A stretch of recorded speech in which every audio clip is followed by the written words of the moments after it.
Well, I think that my first question for you, Lauren, is where did your journey begin in music? Like, were you always interested in it? Did you grow up in a household that was musical? It was only musical because I was singing all the time. My parents, I did make my parents perform for me. Like I did solo and ensemble in high school, and I would teach them my classical songs, then make them sing it back to me. Maybe that's where the producing part started. Yeah. But yeah, from the time I was about 3, I did musicals. And so I always loved music through musicals and choirs. And at MSU, I studied theater. I got a BFA in acting. So I did a bunch of musicals there, but I didn't write a song until I was 23. And that was really born out of heartbreak. I came here to pursue acting. I was really struggling. I had an agent, but she was a total flake. She actually left town without telling me. I was going to sad audition after sad audition. And my final summer at MSU, because I stuck around after my senior year to take classes to get my 2 pieces of paper, because I got a BFA in acting and a BA in communication, I had picked up this guitar that had been sitting in my closet literally since freshman year. I had tried to play it countless times. Every time I would just mute the chords, which is like basically when you strum and it sounds like nothing. Yeah. I couldn't figure it out, but I kept it with me because I felt like, maybe I'll figure it out. Maybe there's something there. And when I was, and because I'm backtracking now, but just to tell you how this all came to be, when I was in that summer before I left, finally something clicked. And I randomly found 2 guitar picks in my room. I have no idea where they came from. I swear it was like a God thing because nobody had been in my room. Nobody like in the house played guitar and I didn't own picks. So I took that as a sign. And finally, when I found those picks, I was suddenly able to start learning chords.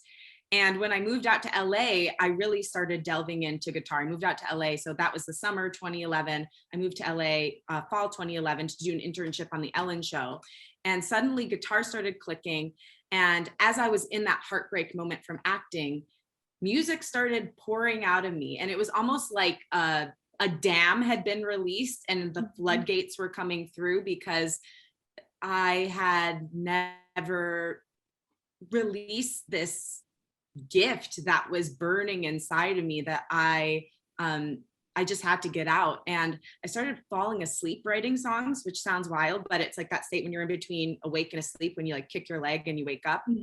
And I started singing them into my BlackBerry at the time, and then putting them together with guitar and then gigging all around LA. So that's kind of how it started, but it was a wild path and took a lot longer than probably most people's. Right. But like you said, it sounds like it was pretty fated, especially if you walk in, you find guitar picks and it kind of kick starts you. And also I feel like what's the saying? Like it's hard to be creative when you're happy. So usually something that's really like really hard to get through that really starts inspiring that. So I guess that does segue nicely. My next question was, what does your songwriting process look like normally?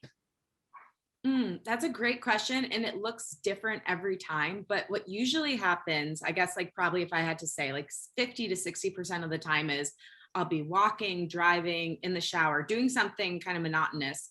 And then an idea for a song along with some sort of melody comes through. I sing it into my voice recording. So it's kind of the same process as when I was first starting, but into a much better phone. And I have an Apple iPhone now. I sing it into my voice memos, and then I come back, I start strumming around on the guitar or playing on the piano and figure out what key it's in, what chords I'm going to be playing, what the progression is. And then it kind of flows from there. So that's most normally. There are times when I very intentionally say like, I have this idea, I want to write a song about blank, and then I put it all together at once. But most of the time, some sort of melody and lyric idea comes together at once. I sing it into my phone, and then I translate it to keys or guitar. Right. And at that point, had you been doing any music production, or were you kind of figuring that out at the same time that you were writing stuff?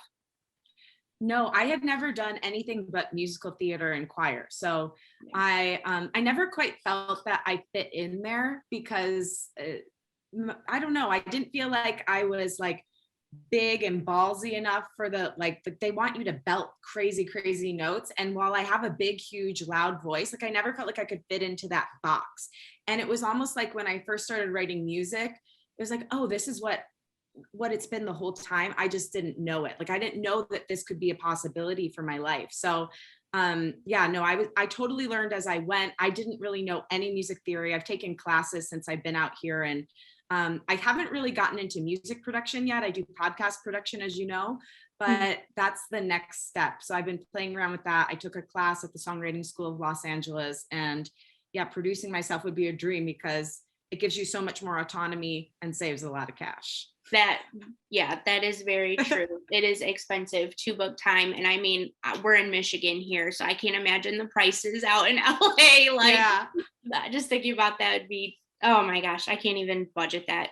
Anywho, were you like hearing about how you said it kind of started late? Did you have a fear, or did you not care, like jump right into it? Because I feel like, you know, there's some things people kind of like, I want to try this out, or I want to do this later in life, but I feel like it's too late. And I get 23, but like personally, I think I would have a bit of I'd be a bit hesitant. Did you have any of that? No, because I think I was just too young and ignorant to know how hard it was. And actually that benefited me greatly. Like, I would have much more hesitation trying something new now, because it's almost, I mean, it's 9 years later. Yeah. And so I know more of what life is like and how difficult it is to start something new. At that time though, and I think this is true when you're in the right space with anything, no matter your age, at that time, I felt so much joy and fulfillment in doing what I was doing that, like, I dared anyone to try to stop me. Like, I was just so happy and so in flow that there was nothing that could stop me, and things were clicking. Like, it wasn't hard. I went to an open mic and I booked a show out of the open mic, and I called the House of Blues, and they're like, oh yeah, we think we've heard of you. I definitely don't think that they had, but I mean, like, it was so easy. The show just happened 9 months after I wrote my first song. So I didn't feel that because I wasn't coming up against a lot of the obstacles at that time. I think primarily because I was in such a state of joy, because this thing that I had kind of secretly desired my whole life just happened. And I never thought that I would like get the honor of writing a song. And I like it. It honestly even makes me teary today, because it really is an honor to be able to put a song together. And for me, like, and I'm sure music means something similar to you, it's one of the things that's made me feel most seen and part of a community in my life. And there have been times when music has saved my life. And so to think that I get to write something that could potentially be that mirror for somebody else, or that hand to somebody else, I just kind of didn't have any barriers in my way at that time. I'd like to get back in that mentality, because I think when you're in that flow state, it's very powerful. Right. And I was checking out some of your podcasts, and I saw the one that Unleash Your Inner Creative. You talk about like spirituality on there. So I'm kind of going into that, but I was wondering, like, do you believe in like the law of attraction and that sort of thing? Because I feel like what you're saying sounds very much like, you know, fate, but when you want it bad enough, it comes to you.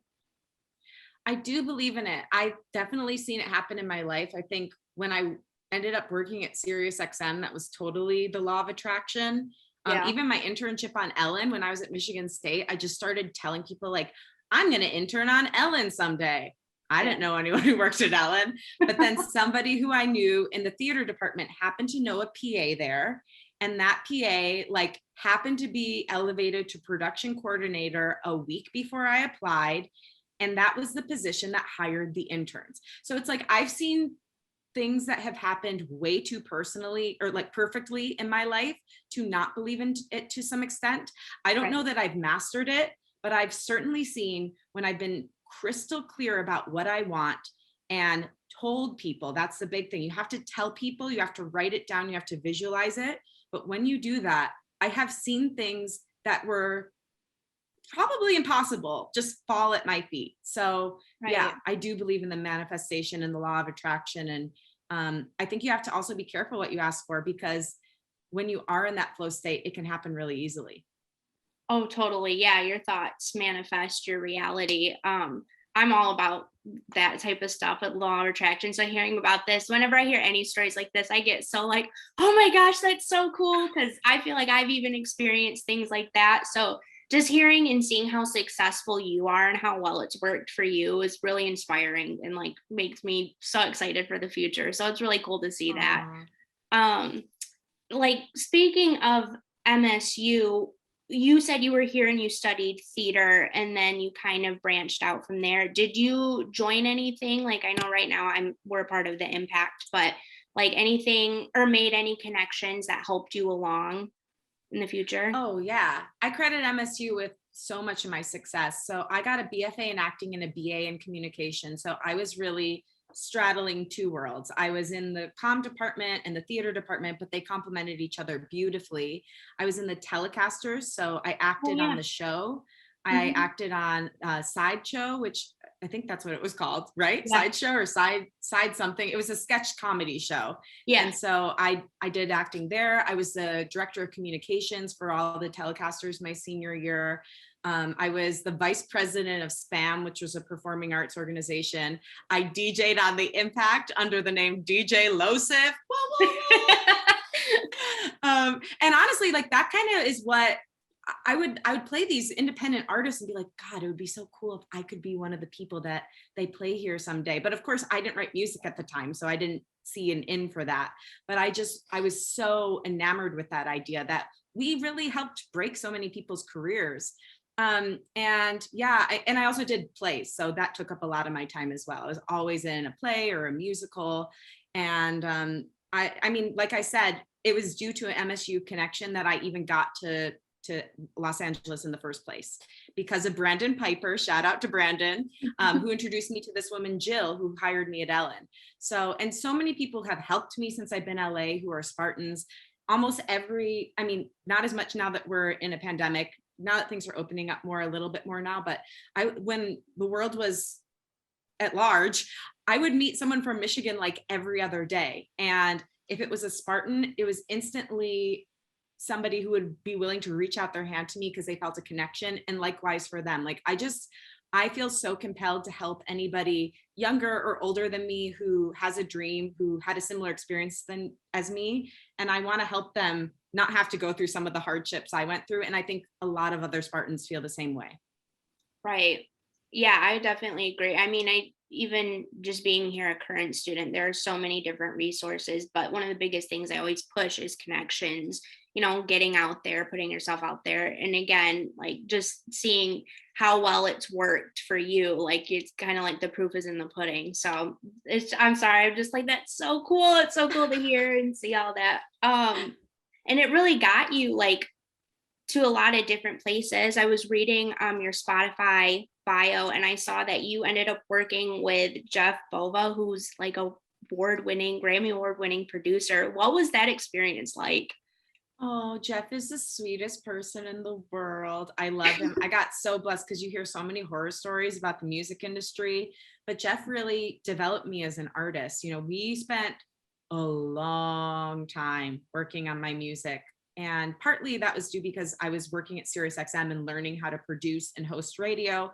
So it took a little bit of a sidetrack, but also because I really wasn't ready when I first met him to put out music. I needed to develop my voice, both literally and figuratively, like my voice as an artist. I needed to become a better writer. I needed to kind of learn what my style was. And he took the time with me to develop me. And beyond that, like, I really think the best thing that came out of my producing experience with Jeff was, well, the friendship, the incredible songs, but also he introduced me to my therapist, which that has been one of the most transformative things for me as a human being, as an artist, really opened me up to mental health and programming that had been put into me as a child and just being a human living in this world, and has made me so much more open and able to be vulnerable. So the experience was phenomenal, and I highly recommend Jeff to anyone. And I feel very lucky that I got placed with such an incredible human being who really saw me as a person and took the time to develop me as an artist. Right. Like wanted to, like made you feel seen. As I feel like that's important too, like you're saying in the industry, and especially when you're trying to come up and you're really just trying to get that attention, that special care that you need. Yeah.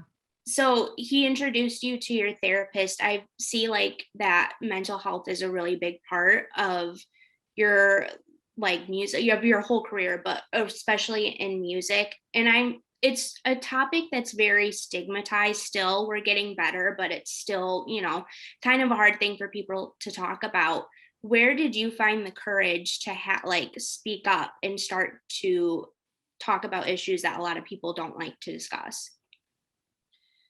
So it was really hard for me when I first graduated college. I had never done therapy. I just did a whole episode about it on my podcast, which I highly recommend anyone listen to who is kind of wanting to trace the lines of their own mental health and learn how to talk up about it more. But when I first started therapy, I was again 23. I just started writing music, started this new career, was feeling bad about myself because I had tied so much of my identity to acting. And so that, amongst some other things that were coming up, drove me in there. I think, like you said, it's hard to make art when you're happy. It's also hard to get into therapy when you're happy because you're like, I'm fine. But Yeah. there's almost always something brewing underneath the surface. And it just takes a major, wild, sad moment to push you in there. So, but when I first started doing therapy when I was 23, I did not tell anyone. I was really ashamed at that time. I was with what I call my starter therapist for about 2 years. And then I finally got back into therapy when I was 27. So I took a 2-year break from therapy with a new person, Jessica, who Jeff, my producer, had introduced me to. And I got into it because I was in a relationship that was really struggling. But what I realized was I was struggling with myself, and that I had chosen to be in this relationship because I didn't have a base or a platform of love for myself.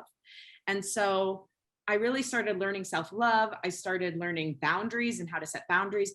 And the reason I started talking about it is because I couldn't shut up about it, because it was changing my life so much to work on myself. It was changing my levels of happiness and inner peace and self-esteem, that I felt like if I don't tell people how amazing this is, I'm doing a major disservice to my friends, to my family, my community, anyone who chooses to listen to my music or my podcast or my radio show. I absolutely have to talk about this, or else people are going to be suffering that don't need to. And I mean, my mom has gotten into therapy since I did it. A lot of people in my family have started therapy, people in my community, and it's still hard to talk about sometimes. I mean, when I did that episode and literally said every moment of the trigger, like, because I started having anxiety when I was in 2nd grade, but no one knew what was going on. Nobody helped me. And it wasn't my parents' fault. They didn't know. They didn't have tools. We weren't talking about this stuff back in the 90s.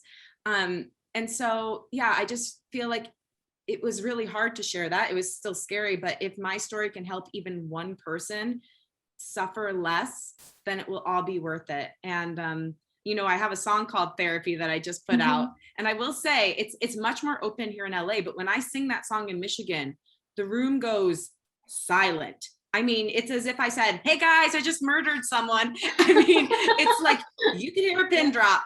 But I think it's really important because as Michiganders, we're really kind and loving and will help anyone, but we're really pent up too.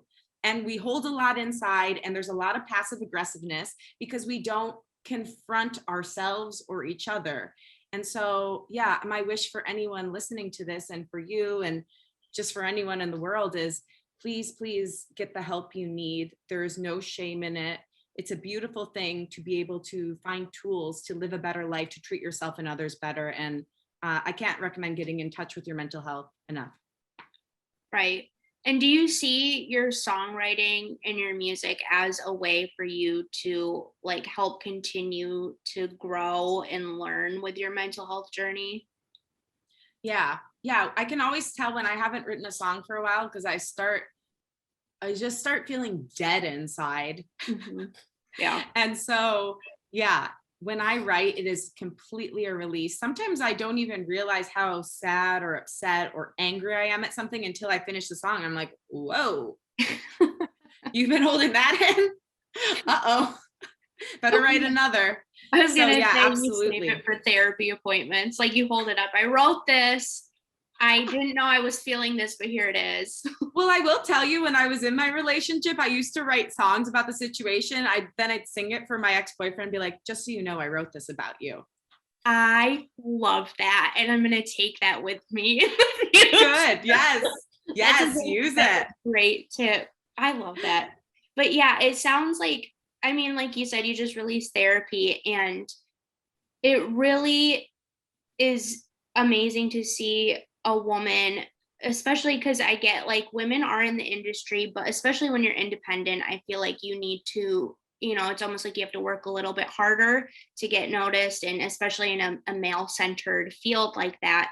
So to see you being a woman talking about mental health, also having multiple outlets in creative fields, also in male dominated industries, is really inspiring. And I think that it just is really amazing what you're doing, and I really appreciate it. And I think that, you're going to be going very far because of it.